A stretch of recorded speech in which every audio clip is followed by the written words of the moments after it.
Hei! Lämpimästi tervetuloa tälle Kehovalo-yhteys YouTube-kanavalle. Tämä on tosi jännittävää. Mä oon pitkään miettinyt, että mä haluaisin jakaa vähän laajemmin niistä asioista, jotka mua itseä on puhutellut terveyden ja hyvinvoinnin saralla ja jotka on mua auttanut.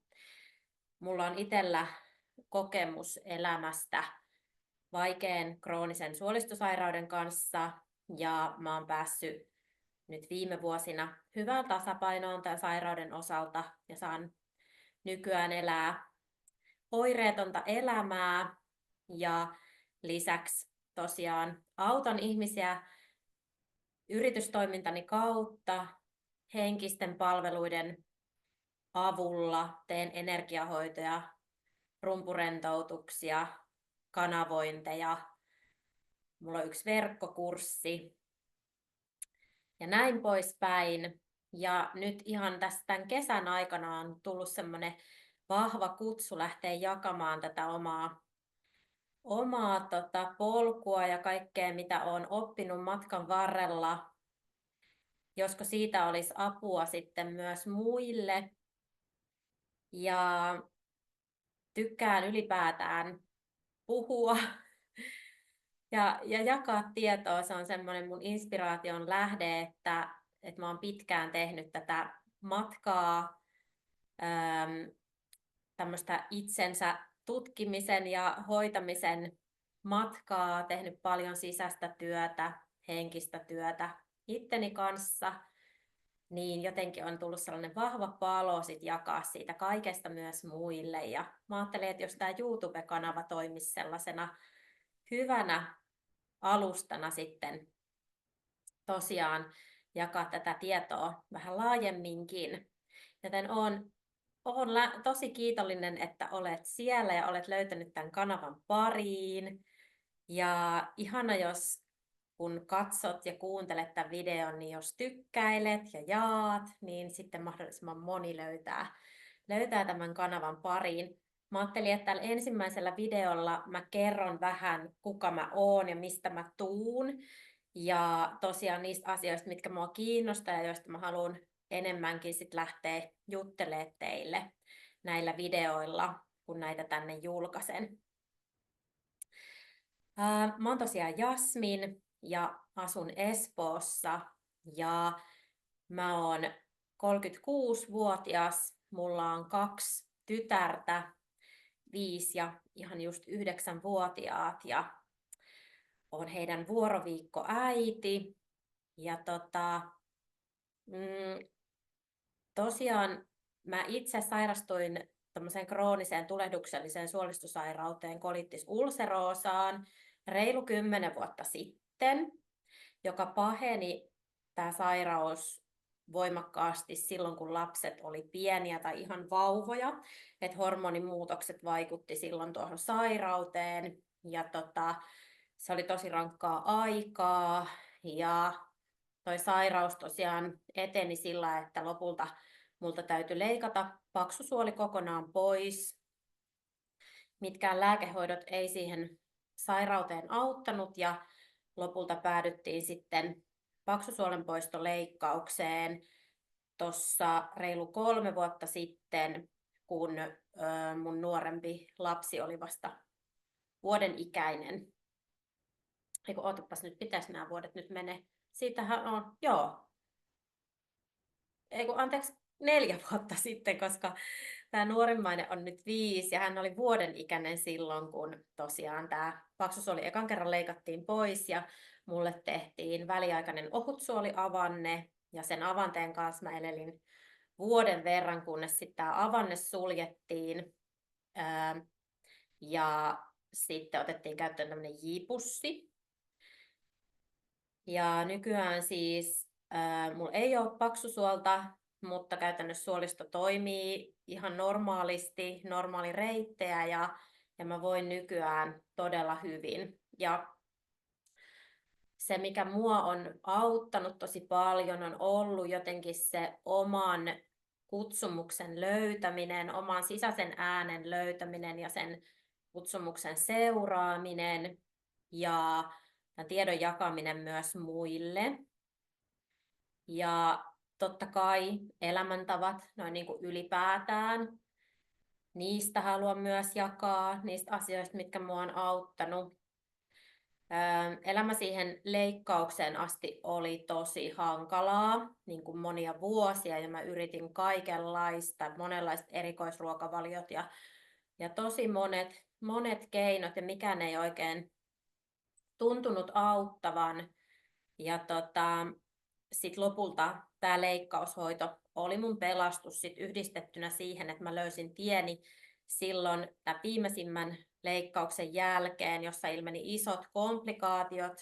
Mä olin sitten loput 3 viikkoa sairaalassa ja toi suolisto ei mennyt lähteä toimimaan ollenkaan sen leikkauksen, avanta- ja sulkuleikkauksen jälkeen, ja suolisto piti niin kuin vatsa avata uudestaan kokonaan, ja sieltä poistettiin vielä vähän lisää sitä tukkeutunutta suolta, ja sitten vasta alkoi helpottaa, ja mä löysin silloin tieni tosiaan tämmöiseen energiahoitoon, ja siellä energiahoidossa sain vahvan sellaisen ohjauksen siitä, että näiden hoitojen tekeminen olisi mullekin hyvästä, ja mä päätin lähteä kouluttautumaan energiahoitajaksi.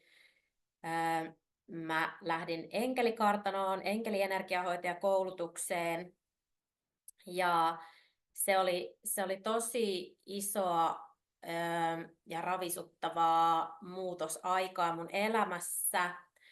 Mä samaan aikaan toivuin näistä isoista suolistoleikkauksista, ja samaan aikaan opiskelin uutta ja jännitin sitä, miten mun terveys kestää sen kaiken, ne opinnot ja sitten pikkulapsiarjen ja näin. Ja lopulta mä huomasin, että mitä enemmän mä jatkoin niiden hoitojen tekemistä ja myöskin niiden vastaanottamista, sitä paremmin mä voin, ja myös jonkunnäköinen herkkyys oli auennut mussa ton sairastumisen myötä ja niiden leikkausten myötä. Mä tunsin energiat tosi voimakkaasti, ja mun läpi niin kun alkoi kanavoitumaan asioita, kun mä tein hoitoja. Mun oli helppo niin kun puhua niitä kanavoituneita asioita ääneen, ja se on ollut yksi semmoinen iso lahja, joka tästä kaikesta on seurannut, että ikään kuin pystyn sit hoitajan yhteydessä antaa sellaista kanavoitua rakkaudellista ohjausta asiakkaille. Ja aina kun mä toimin itse hoidon kanavana, niin mä koen, että se hoitaa myös minua itseäni, kun olen yhteydessä ikään kuin siihen lähteeseen, alkuvoimaan, korkeimpaan voimaan. Ja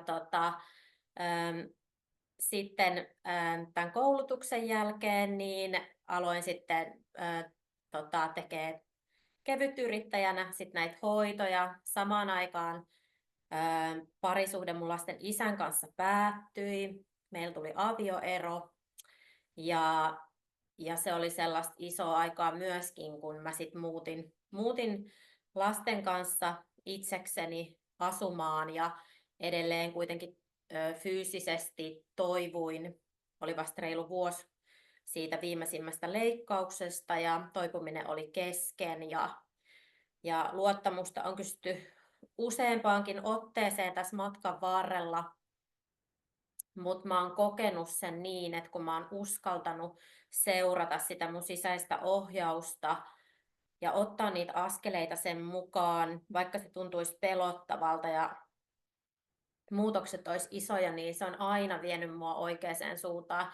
Ja vaikka siinä on ollut paljon sellaisia asioita, mitä on joutunut käsittelemään ja kohtaa vaikeita tunteita, niin jollain tavalla se on linjannut mua entistä vahvemmin siihen omaan ytimeen, siihen kuka mä sisimmiltäni olen ja mitä mä oon tullut tänne niin kuin tekemään.